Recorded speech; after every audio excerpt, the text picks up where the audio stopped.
kalau ini hari ini amalan selawat dengan Nabi. Ngoten.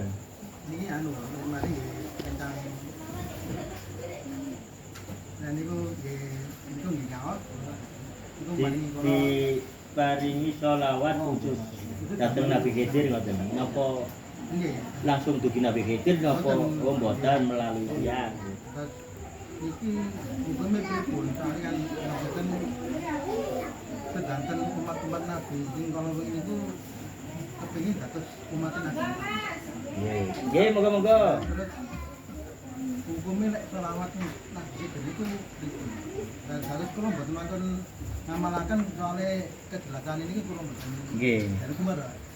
Nggih, lek wonten ajaran ten lintu sedanten tiang-tiang niku wau nggih kathah nggih. Bener mbotene kula nggih mboten tapi paham.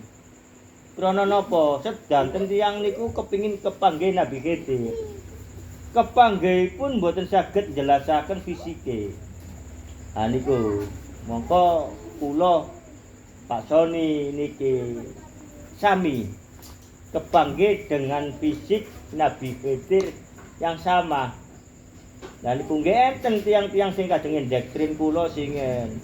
Lha nek kepengin kepethuk Nabi Khidir, waca niki sakmene, waca niku sakmene, poso sakmene ngoten. Ngoten niku enten wirid khusus. Tapi kenyataane niku nggih lek menurut kula mboten. Sanes Nabi Khidir niku tunggangan dugih laknatullah ingkang ngaku Nabi Khidir krana napa? Ngomong dhek niki wau. Aku Nabi Khidir, posomu tak terima lho. Poso niku sing semerap Allah. Nggih, sing semerap Allah. Lah niku mongko sering kepingin kepethuk Nabi Khidir senengane nang muara, nang pinggir laut, terutama ten pelabuhan. Lah niku. Nggih, kalian maca ngoten-ngoten niku akhire wonten sosok ingkang sanjang ngoten. Kula mboten percaya. Akhire kula mboten percados. Maka kula yakin bahwa ini hanyalah tunggangan nggih makhluk-makhluk sing kate nyesataken kula mengambing hitamkan Nabi Khidir. Mboten percados kula. Nah niku Mas Mat nggih lek jenengan diparingi sholawat sholawat dalane kepethuk Nabi Khidir kula mboten saged meneraken, kula mboten saged nyalaken.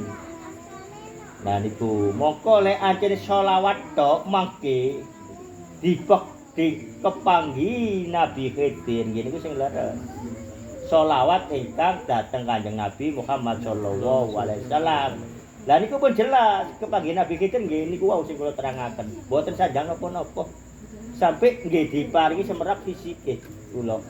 Mboten sanjang napa-napa, tapi tempatnya beliau ada di tengah-tengah pusernya bumi ini, letaknya di tengah laut, entah laut pundi-pundi kula mboten ngerti. Ten sampinge Nabi Khidir wadah huruf mim Muhammad niku muter-muter. Muter-muter ten napa putaran niku Muhammad ngoten. Wah kali-kali. Nah niku ternyata Nabi Khidir keluar dari situ. Moko niku sing kula kepanggih sanes fisik niki. Saat kula nglampahi istiqomah jam 5 sampai maghrib niku wau. Ten mriku perjalanane kula perwujudan keimanan nggih krana niki wau urusane kalian Allah sampai diperjalanaken dikenalaken seluruh dunia kula niki. Lah niku mongko dunia niki lek teng keimanan batese mboten nenten batese mung sak detik, mung sak depu. Cedhek kabeh niki. Lek fisik kan perlu napa? Pesawat perlu, kendaraan perlu napa. Lah sing dikepanggihaken dhateng Allah Nabi Khidir niki mang perwujudan fisik niki. Mboten ngomong napa-napa nggih. Lah niku nggih dadose Mas panjenengan lek diparingi nggih panjenengan damel menawi sampean ngoten nggih cukup didadosaken ilmu mawon. Dadi jenengan mangke semerap ki ambek pundi sing hake Allah, pundi sing kebatilan laknatullah krana kebenarane Allah ten donya niki bedae sehelai rambut. Lah niku Mas nggih. Cukup mawon sedanten menika panjenengan kepanggih sinten mawon cukup dadi ilmu mawon. Tujuan kita adalah mengenal Zatullah sang pencipta alam sedanten meniki termasuk kepanggih Nabi Khidir. Niku insyaallah lek kepanggih sing asli fisik niki tambah lemes tambah mboten saged napa-napa. Lah lek sing kepanggih sing palsu niku aku mari ketemu Nabi Khidir iso nambani ngene-ngene nggih anjene nggih niku kira sing ngurupi Nabi Khidir tapi ning Nabi Khidir sing pintune termasuk Kanjeng Sunan Kalijaga nggih ngoten atos-atos sedanten niku enten kawene enten sing asli lan palsune termasuk Kanjeng Nabi Muhammad sallallahu alaihi wasallam. Kanjeng Nabi Muhammad sallallahu alaihi wasallam menika sing boten saged dicontoh raut wajahe. Lek fisike sami sedanten nggih. Alhamdulillah rabbil alamin apa malih Mas? Nggih.